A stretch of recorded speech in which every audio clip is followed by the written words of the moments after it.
Hi everybody, welcome back to my channel. In today's video we're going to talk about pornography addiction. If this is your first time here, please subscribe and hit that bell.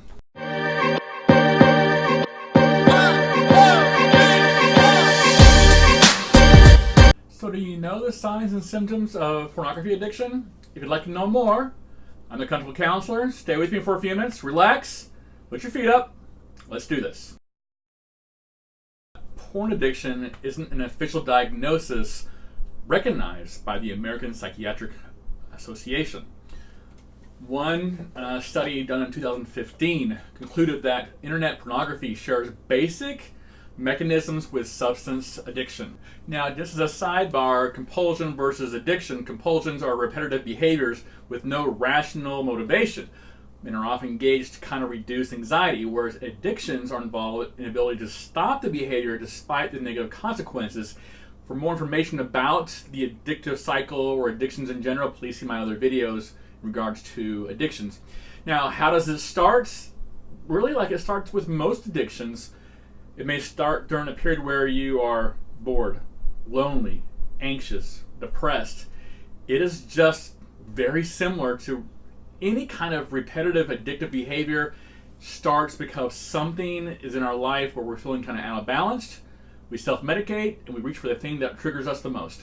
Now, some of the signs of a porn addiction that you may have or someone that you know has are the following things. For example, the amount of time that you're watching pornography seems to be growing. Maybe you do it 5 or 10 minutes here, half an hour there, but then it keeps on growing to an hour, 2 hours, 3 hours, 4 hours, etc., etc. Sometimes people feel like you need a fix. Again, it's like substance abuse. You need a fix to get that high. The brain chemicals start firing off when you view pornography, again, like any other drug. Or maybe you feel guilty. Maybe you're feeling bad about yourself. There's shame involved with that.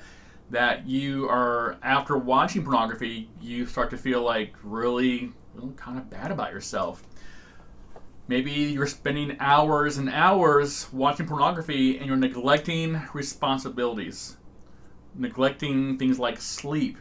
Maybe you're even late to work. Maybe you come home for lunch just so you can watch pornography. Whatever it is, you are doing something where you're neglecting major responsibilities, whether it be family or other kinds of relationships, work, etc., etc.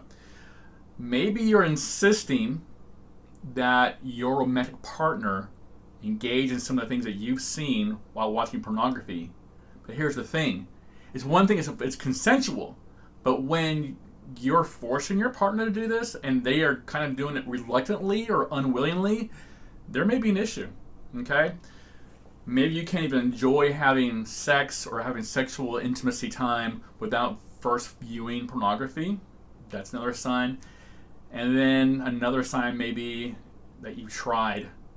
You tried to resist watching pornography and find that you can't. That may be a sign for you or someone that you know who may have pornography addiction. Now here's the question. Can you stop on your own or should you see a professional? Here are some ideas for you that might give you a better understanding about what you can do on your own, and also, if you choose to, you can involve somebody else in the process of helping you to curb your pornography viewing habits or to stop altogether. First thing is delete all your electronic porn and bookmarks on all your devices. Also, discard all your hard copy porn, not just things that you have bookmarked, but things you've downloaded onto your hard drive. Wipe it clean, get rid of it. Have someone else that you trust, okay? Someone that you trust to install anti-porn software on all your devices. Trust them with a password, a code word, or whatever. Help them be part of your, network. What I call that, that tribe. Someone that you trust, who will still love you unconditionally. Basically what I'm saying, no matter what you're struggling with. Also, have a plan. So, great, you've stopped for a number of weeks, months, whatever, but do you have a plan, though? With any kind of compulsive behavior, addiction, once you stop, you've got to replace it with something else, something healthy, something that makes you happy, something that will give you some kind of fulfillment that I think you could literally get that same kind of high that you get from an addiction. So let's say you want to view pornography, and you're having a craving, right? Try reminding yourself why you stopped in the first place. Maybe it's your job. Maybe it's someone who's close to you, relationship-wise. Maybe it's your kids. Whatever the reason, remember that. If you have to, write it down and go to it often. Find out what your triggers are as well. We all have triggers, all of us. For example, my trigger for eating is stress, all right? I know that when I am stressed or I get bored, those are my triggers. What are your triggers? Any person who has an addiction or a compulsive behavior or a habit, whatever it is, there's some kind of trigger involved. The trick is, okay, we're all going to have triggers no matter what. Person, place, thing.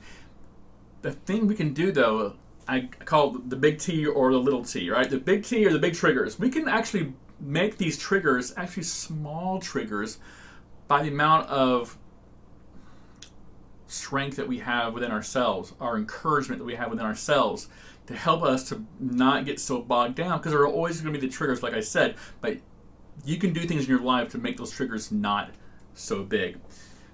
Also, partner up with someone who will be your accountability partner. Maybe he's talking to a pastor, a priest, a therapist. Maybe there's a group you can get a hold of. And I know they're out there, like any other kind of addictive, compulsive behavior group.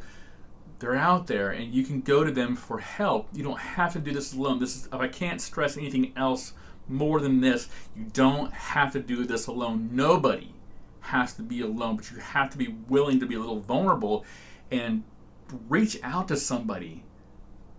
We're not strong enough all the time. We need to be able to do these things and say, hey, will you please help me?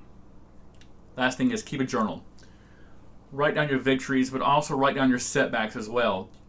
Keeping track of these things will help you see your progress, will help you see your triggers. Something about having things written down is so powerful and so psychologically powerful for us that if you'll keep a journal, I guarantee you it'll be a useful tool for months and years to come as you try to modify your behavior so that it's no longer an addiction for you. So what treatment options are available if you decide to go that route? Again, like I said, there's therapy. If you go to Psychology Today, for example, there's a bazillion of us out there. You can literally plug in the thing that you are struggling with and a page of them will come up. People who specialize, I recommend you do that. Go on there and see for yourself who works with that type of population, who's got a specialization with that.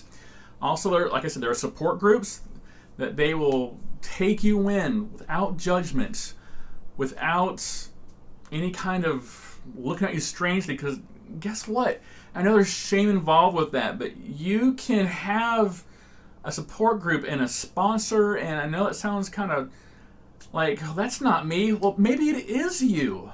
That's what I'm trying to say. You don't have to do this by yourself. Other options are medication. Medication not so much to specifically stop you from your compulsive behavior or the addiction, but if depression is something that you are suffering from and that's a trigger for the addiction of pornography, then maybe you need medication for the depression, or anxiety, medication specifically for that to help you be able to master and control and manage the addiction. OCD also is a way, a kind of medication that will help you to manage your addiction to pornography.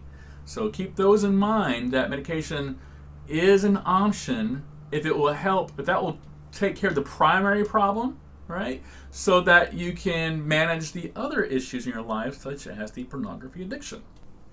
I hope you've gotten something positive out of this video. But if nothing else, please remember, this is your life. This is your story to write and rewrite as many times as you want. Check out my videos every Sunday. Check out my other videos that I have in my catalog. Please subscribe. Please hit that bell. This is Patrick, the Comfortable Counselor. Have a fantastic week.